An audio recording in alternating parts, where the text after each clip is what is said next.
Smart meter आणि वाढीव वीज याच्या संदर्भात आज उल्हासनगरकरांनी एक जन आंदोलन जे छेडण्यात आलेलं आहे. इथं आपण पाहू शकतो माझ्या पाठीमागे मोठ्या संख्येने महिला वर्ग जमा झालेला आहे. काय नेमक्या त्यांच्या मागण्या आहेत, काय त्यांच्या समस्या आहे, आपण त्यांच्याकडून जाणून घेणार आहोत की काय आपलं म्हणणं आहे यावर.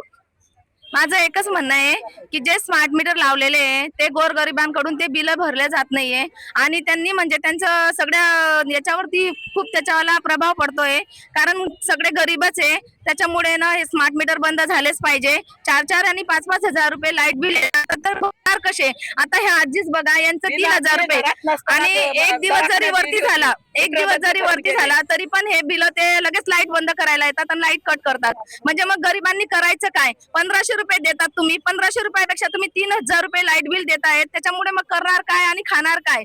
म्हणजे गरिबांचा आवाज आहे, गरिबांच्या हक्काचा आवाज आहे. हा लढा फक्त गरिबांसाठी आहे. आम्ही फक्त इथं गरिबांसाठी जमलेलो आहोत आणि सगळ्या लेडीज आमच्यासाठी त्याच्यासाठीच आलेले आहेत. कारण सगळ्यांचं आहे, त्याच्यामध्ये सर्वांनी सामील व्हा, कारण बिल हे प्रत्येकाला येणार आहे आणि त्याच्यावर बस. जय हिंद, जय महाराष्ट्र. जेव्हा स्मार्ट मीटर लावणं सुरू होतं त्यावेळेस आपल्याला विचारणा केली होती का? जेव्हा स्मार्ट मीटर लावायला आले त्यांनी डायरेक्ट काढले आणि डायरेक्ट मीटर लावत आहेत, कारण महिला पण घरी राहत नाही. म्हणजे एक दिवस जरी लेट भरलं गेलं तर ऑटोमॅटिक बंद होतं. आणि आता ते कुणाला सांगत पण नाही. मोठी समस्या आहे, लोड शेडिंग पण मोठ्या प्रमाणात. लोड शेडिंग पण जास्त होते तरी बिल तेवढंच येतंय. त्याला आपलं काय म्हणणं, आपण काय सांगणार? नाही, लोड शेडिंग पण कमी करा आणि बिल पण कमी करा. गोरगरीब बिल भरू शकत नाही एवढं. नाही, स्मार्ट मीटर जरी बंद करा पण लाईट बिल सुद्धा कमी करा, हे आमचं म्हणणं आहे. गोरगरीब भरतील कुठून, खातील काय आणि भरतील काय?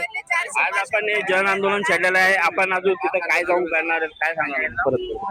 परत जन आंदोलन छेडलंय, बिल आपण गळ्यामध्ये लटकवलंय, काय करणार आहे? आज आपण बघत असाल इथं ती जनता जमली, ही सगळी स्लम मधली जनता आहे. कोण असे फ्लॅट मधले ह्याच्यामधले नाहीत. आज गोरगरीब जनता इथं जमते. का जमते? कारण की कुठेतरी त्यांच्यावर अन्याय होतोय. आज बघत असा ही जी बिल आहेत माझ्याकडे, ही एक ज्या घरांना 1000, 700, 800 रुपये अशी बिलं यायची, आता त्या घरांना 5,000, 10,000, 8,000, 7,000 अशी बिलं यायला लागली. अरे कुठं नेऊन ठेवला तुम्ही महाराष्ट्र आपला?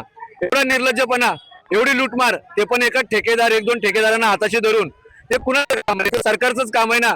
ज्या सरकारने आत्मविश्वासाने आपण त्यांना निवडून दिलं की सरकार आपल्याला काहीतरी करण, पण ती सरकार आता गळा घोटायला लागली.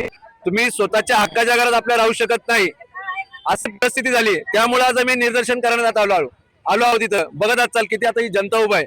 सर्व आपले कामधंदा, नोकरी सगळे सोडून आलेत महिला.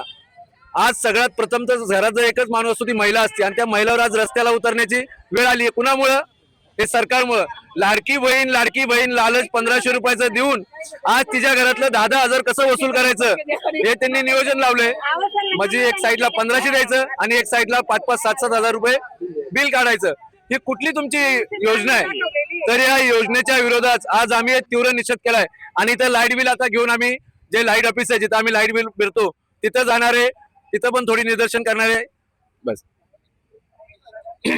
सरकार विरुद्ध घोषणा दिलेला आहे की लाडक्या बहिणींना 1500 दिले जाते, मात्र पण बिल जे आहे ते 5-5 ते 6-6 हजार आम्हाला पाठवले जातात. इथं लाडक्या बहिणीचा जो आहे सरकारविरोधात जन आक्रोश आपल्याला पाहायला मिळतोय. कॅमेरामॅन साईसह संदीप साळवे, LS मराठी, उल्हासनगर.